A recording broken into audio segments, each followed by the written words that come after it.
Assalamualaikum warahmatullahi wabarakatuh. Kembali lagi bersama Sublahan Radio. Untuk menambah semangat, jangan lupa di like dan subscribe serta tekan tombol lonceng biar tidak ketinggalan cerita horor di channel ini.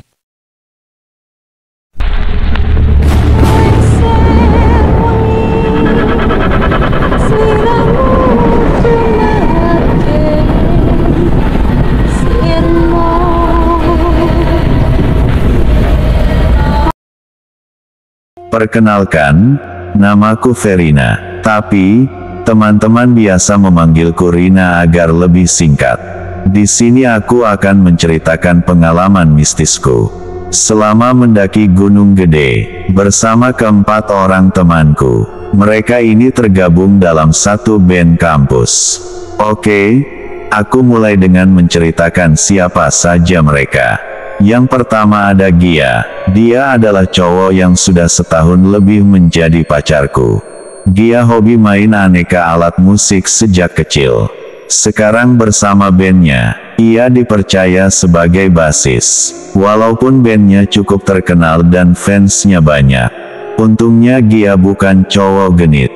Jadi, aku tidak perlu merasa cemburu berlebihan padanya. Pokoknya, hubungan aku dan Gia sejauh ini lancar, dan tidak ada masalah yang terlalu rumit, karena kami berdua sama-sama orang yang gak macem-macem, dan jalani aja apa yang ada gitu. Kedua ada Danu. Danu ini adalah vokalis band.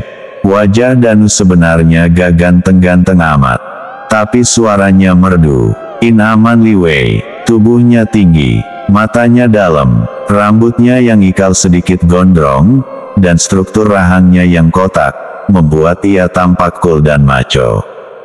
Gak heran, banyak cewek yang menjadi fansnya. Ketiga ada Raya. Namanya biasa aja, tapi wajahnya Raya ini Arab banget, hidung mancung, mata yang dalam, plus brewokan. Dia adalah drummer band. Berkali-kali aku mendengar kabar Raya dekat dengan cewek A, B, C, D, tapi tidak ada yang berhasil. Masih jomblo hingga sekarang. Mungkin karena dia pemalu ya. Tapi aslinya jika sudah kenal, dia asyik juga kok. Keempat ada Rara. Bukan siapa-siapanya Raya ya. Nama aslinya Deborah, tapi orang-orang memanggilnya Rara. Rara ini personil band, dengan perawakan paling mungil, dan paling cantik, ya iyalah, kan satu-satunya cewek. Awalnya dia adalah keyboardis saat band ini masih beranggotakan 5 orang.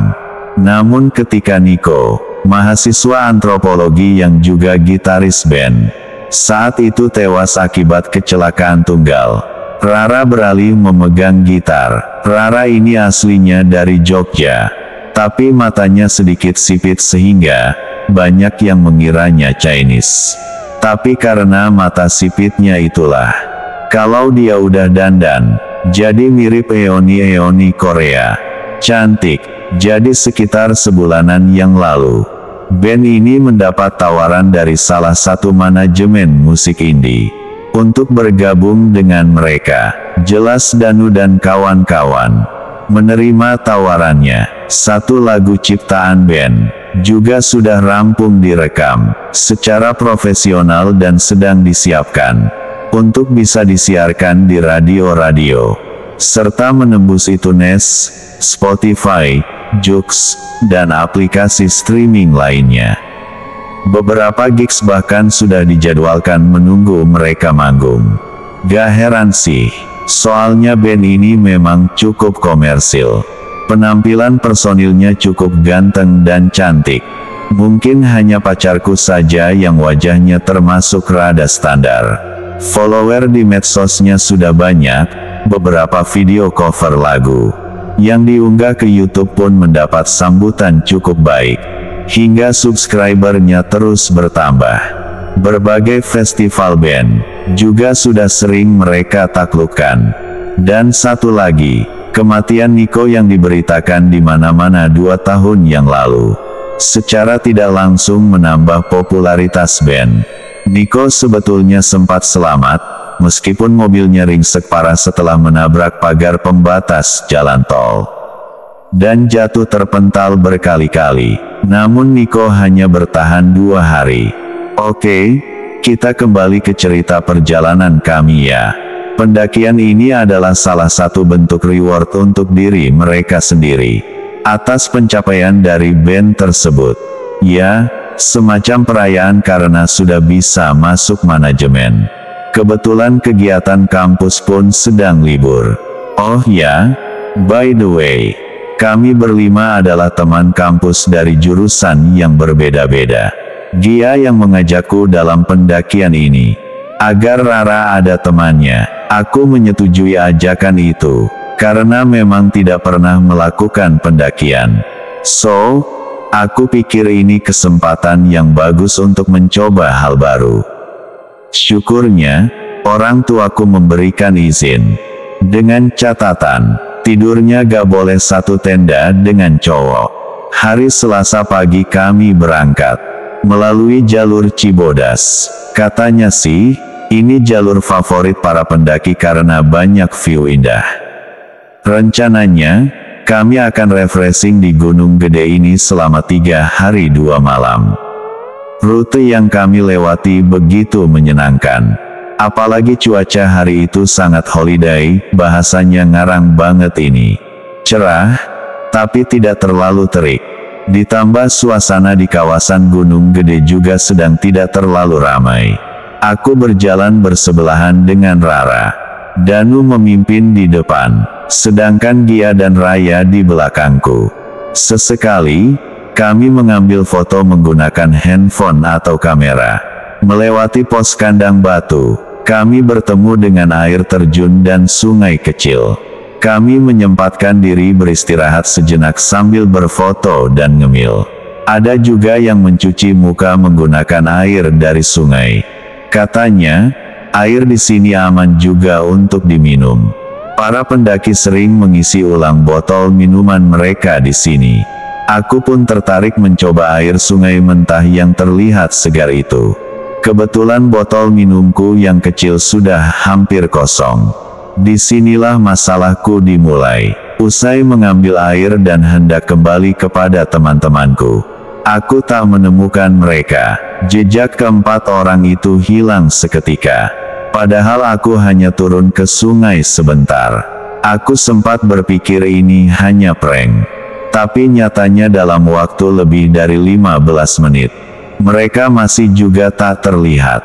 Mau mengontak mereka pun percuma. Tidak ada sinyal seluler di sini. Parahnya, mendaki di saat weekday yang sepi membuatku kesulitan menemukan pendaki lain yang bisa menolongku. Mataku sudah terasa hangat. Hampir saja aku menangis karena tidak tahu harus berbuat apa. Tapi tiba-tiba datang seorang cowok berkacamata hitam. Ia hanya mengenakan kemeja kotak-kotak, celana jeans, dan sepatu semi boots. Tidak ada karier atau tas besar yang ia bawa. Hanya wisebag kotak kecil yang bertengger di pinggangnya. Awalnya aku curiga pada cowok itu.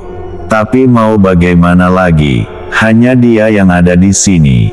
Lagi pula dia juga ramah dan dengan sukarela mau menolongku menemukan teman-temanku. Ia mengajakku ke arah kandang badak karena katanya, saat ia berjalan dari kandang batu, ia tidak menemukan orang dengan ciri seperti teman-temanku. Jadi satu-satunya kemungkinan, mereka sudah ke kandang badak lebih dulu. Kecuali kalau mereka hilang, aku terlebih dulu memperkenalkan diriku kepada cowok itu. Karena ia terus-terusan memanggilku, Mbak. Aku juga tak nyaman jika harus terus memanggilnya, Mas. Ia memperkenalkan dirinya sebagai Dika. Sepanjang perjalanan, aku mengobrol dengan Dika. Ia mengaku sedang cedera bahu sehingga kariernya dibawakan oleh porter lebih dulu. Sambil mengobrol, diam-diam aku mengambil foto Dika beberapa kali. Untuk jaga-jaga saja seandainya dia berbuat jahat, tapi amit-amit sih. Ada fotonya di handphoneku. Aku menceritakan tentang teman-temanku dan bandnya. Surprisingly, Dika ternyata cukup mengetahui soal bandnya Gia dan kawan-kawan. Ia bahkan tahu tentang gosip, katanya, lagu baru mereka adalah lagu hasil mencuri. Aku sebagai pacarnya Gia malah baru mendengar gosip tersebut. Sesampainya di kandang badak, Dika mempersilakanku mencari teman-temanku di antara para pendaki yang sudah mendirikan tenda. Sementara dia pamit akan menemui temannya juga. Benar saja, keempat temanku sudah ada di kandang badak. Namun mereka belum mendirikan tenda karena sibuk mencari-cariku. Menurut penglihatan mereka, aku berjalan terlebih dulu menuju kandang badak. Mereka hanya mengikutiku walaupun di tengah jalan. Mereka tiba-tiba kehilangan jejakku. Tapi, mereka terus berjalan karena yakin dengan penglihatannya sejak awal. Kami berhenti meributkan soal siapa yang salah melihat. Atau bagaimana aku bisa terpisah dari rombongan atau siapa Dika. Toh saat itu kami sudah berkumpul semua dengan lengkap. Fokus menikmati liburan saja. Malam hari, para cowok memasak nasi liwet dan air menggunakan aneka peralatan masak ala pendaki. Sementara aku dan Rara diminta beristirahat saja. Mungkin karena kami berdua tidak pernah mendaki gunung. Mereka khawatir kami malah mengacaukan acara masaknya. Sambil menunggu nasi matang, aku duduk berdua dengan Gia tak jauh dari tenda. Sementara yang lain duduk-duduk santai di sekitar kompor portable sambil menghangatkan diri. Aku menanyakan pada Gia perihal lagu baru bandnya yang menurut gosip merupakan lagu curian. Ngaco? Respon Gia menampik kabar tersebut. Tiba-tiba ada suara jeritan. Aku dan Gia terkejut mendengar suara itu. Suaranya Raya, cowok yang biasanya cool dan kalem itu tiba-tiba berteriak barusan. Wajahnya pucat, tangan kanannya memegang centong nasi. Ia jatuh terduduk dengan panci nasi yang tumpah di sebelahnya. Pikiranku, Raya terluka karena tersenggol panci nasi yang panas lalu terjatuh. Tapi ternyata bukan. Aku merasa mual saat mendekat dan melihat sesuatu di bagian dalam panci nasi yang sudah matang. Ada ulat belatung berwarna putih bergerak-gerak. Jumlahnya banyak. Kok bisa gini? Tanya Danu. Di sebelahnya ada Rara yang tanpa sadar memeluk lengan kanan Danu. Wajah imutnya tampak ketakutan. Mana gue tahu. Lo pikir kita masak belatung dibarengin sama beras? Jawab Raya sedikit emosi. Mungkin akibat masih panik. Tiba-tiba aja keluar dari dalam panci. Bro, kami memutuskan tak membahas lebih jauh. Perjalanan hari ini sudah cukup membuat kami lelah. Ditambah aku, atau mereka, yang tadi menghilang. Tak perlu ditambah membahas hal yang tak penting. Danu dan Gia membuang semua nasi dan belatung itu, lalu menguburnya. Sebagai gantinya, mie cup instan jadi santapan kami malam itu. Selesai makan dan bersih-bersih, aku dan Rara tidur berdua dalam sebuah tenda dom. Para cowok tidur di tenda sebelah kami yang ukurannya lebih besar.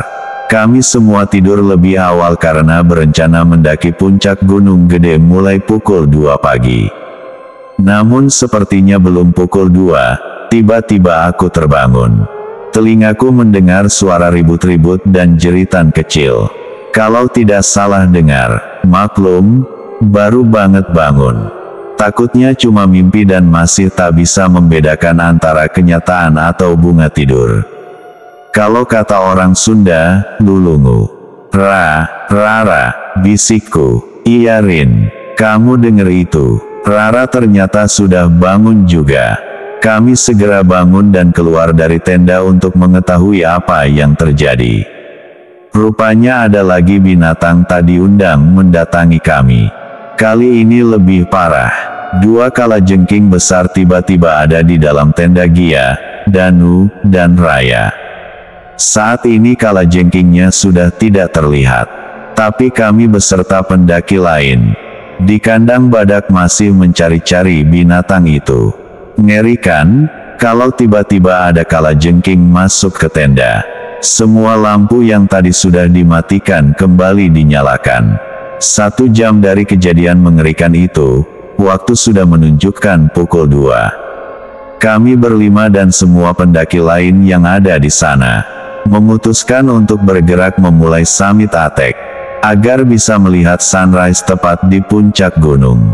Kalajengkingnya dilupakan saja, toh nanti siang bisa dicari lagi, atau diusahakan untuk dicegah, agar tak datang lagi kalau seandainya sudah kabur. Puncak Gunung Gede berhasil kami taklukkan pada pukul 5. Matahari yang baru terbit di balik pulau-pulau awan menjadi pemandangan menakjubkan yang menyambut kami. Rasa lelah dan kantuk hilang seketika berkat keindahan itu. Galeri handphoneku pasti penuh gara-gara pemandangan di sini. Puas melihat sunrise, kami tidak langsung pulang ke tenda di kandang badak. Mandalawangi menjadi tempat kami beristirahat sejenak. Di tempat itu juga ada sebagian pendaki yang mendirikan tenda. Mereka berbaik hati menawarkan makanan dan minuman. Tapi kami juga membawa minuman dan sedikit makanan kecil sebagai bekal tadi saat berangkat. Jadilah kami berlima hanya numpang duduk-duduk santai sambil mengobrol. Aku sedang asyik mengambil foto Rara secara candid. Dari jauh ketika ia tiba-tiba mulai menari dengan syal panjangnya. Aku pikir ia hanya menari biasa, sehingga aku merekamnya sambil tersenyum-senyum. Tapi lama-kelamaan, ia juga menyanyi. Lagunya berbahasa Sunda, padahal Rara bukan orang yang mengerti bahasa Sunda. Ia bahkan mulai berteriak-teriak tak jelas. Matanya melotot dan tampak berapi-api. Urat-urat di dahinya tampak menonjol jelas. Para pendaki yang kebanyakan cowok langsung menghampiri dan menenangkan Rara, sementara aku hanya terdiam ketakutan dan berhenti merekamnya. Apakah yang barusan itu kesurupan? Setelah Rara berhasil ditenangkan, ia beristirahat di salah satu tenda. Dia meminta aku menemani Rara yang tampak lemas. Kemudian ia pamit sebentar keluar bersama Danu dan Raya. Aku tak sengaja menguping mereka berbincang di balik semak-semak di belakang tenda. Gue curiga kejadian-kejadian ini petunjuk buat kita. Soal lagu itu, aku mendengar Gia berkata pelan kepada Danu. Iya mungkin itu arwahnya Niko. Raya ikut menimpali. Dia gak mau lagunya kita akuin begitu aja. Lu sepemikiran, bro, kata Gia. Gue malah curiga si Dika. Dika yang kemarin nganterin cewek gue itu sebenarnya arwahnya Niko. Bulu kuduku merinding mendengar kata-kata Gia barusan. Aku memang tak pernah melihat atau bertemu Niko secara langsung. Jadi, aku tidak tahu apakah Dika yang kemarin itu sebenarnya adalah semacam arwah penasarannya Niko. Kemarin, si Dika itu ngasih tahu si Rina bahwa lagu band kita sebenarnya hasil nyuri. Siapa lagi yang tahu soal itu selain Niko? Coba. Lanjut Gia.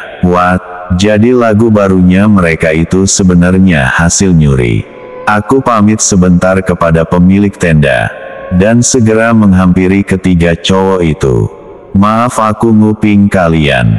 Jadi sebenarnya ada apa dengan band kalian? Gia, Danu, dan Raya terkejut melihatku. Apa hubungannya sama Rara barusan kesurupan?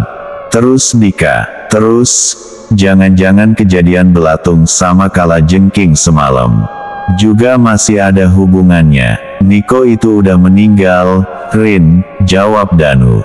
Jadi, gak mungkin ada kaitan apa-apa sama kita. Aku tak menyerah memojokkan mereka agar menjawab yang sejujurnya. Akhirnya mereka mengakui dan menjelaskan bahwa lagu yang mereka rekam kemarin sebenarnya adalah ciptaan Niko sejak dulu. Namun, mereka memutuskan mengakuinya sebagai lagu mereka, tanpa kredit kepada Niko. Agar tidak rumit, alasannya, ayah dan ibunya Nico sudah bercerai.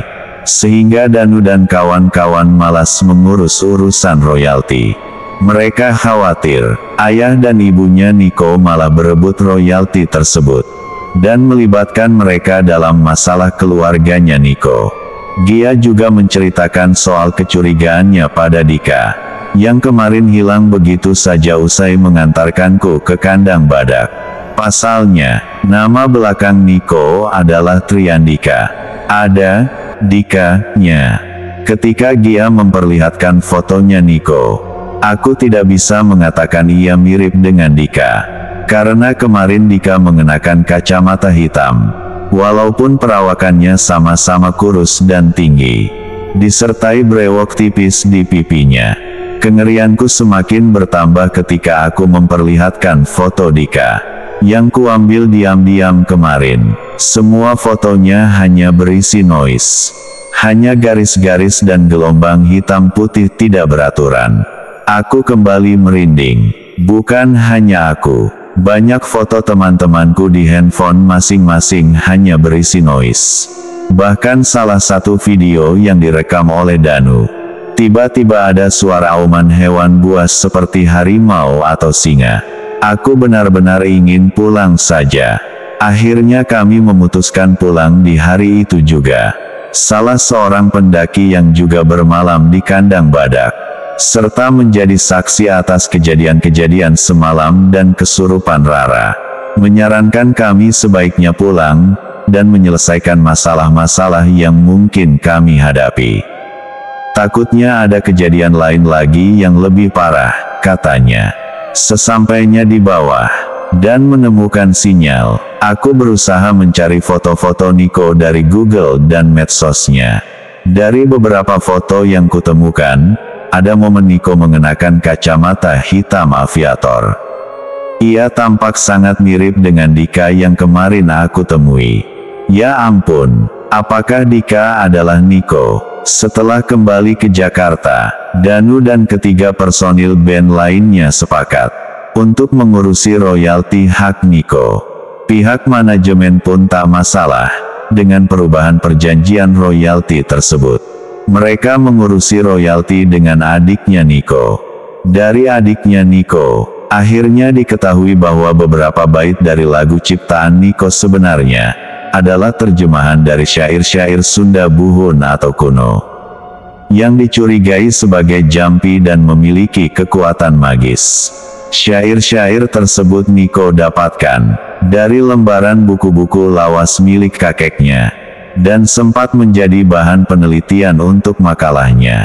Danu dan kawan-kawan memutuskan mengubah bagian lirik tersebut, meskipun pihak manajemen sempat tidak setuju, karena mereka harus melakukan rekaman ulang. Untuk bagian-bagian itu, ribet, tapi akhirnya diizinkan juga. Berhari-hari sejak pendakian itu, aku selalu menyalakan lampu saat tidur. Keempat temanku juga selalu mengalami mimpi buruk. Raya bahkan sampai berhenti makan nasi akibat tragedi belatung. Namun pada akhirnya, mimpi-mimpi buruk itu hilang setelah semua urusan lagu diselesaikan. Mungkin memang benar, yang kemarin menghampiri dan menemaniku saat kehilangan teman-teman adalah Nico. Ia mungkin berusaha menghentikan Gia dan teman-temannya menggunakan lagu yang mengandung kutukan itu. Lalu siapa yang membuat Rara menari dan menyanyi? Mungkin dia adalah penulis syair jampinya. Entahlah. Aku tak mengerti dan tak ingin mendalaminya. Satu hal yang pasti menjadi pelajaran bagi kami. Mencuri karya orang lain itu bisa benar-benar membahayakan.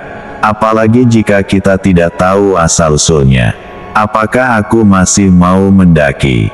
Maybe, someday but not today. Dan aku akan pastikan teman-teman mendakiku. Bukan orang yang sudah mencuri karya orang lain.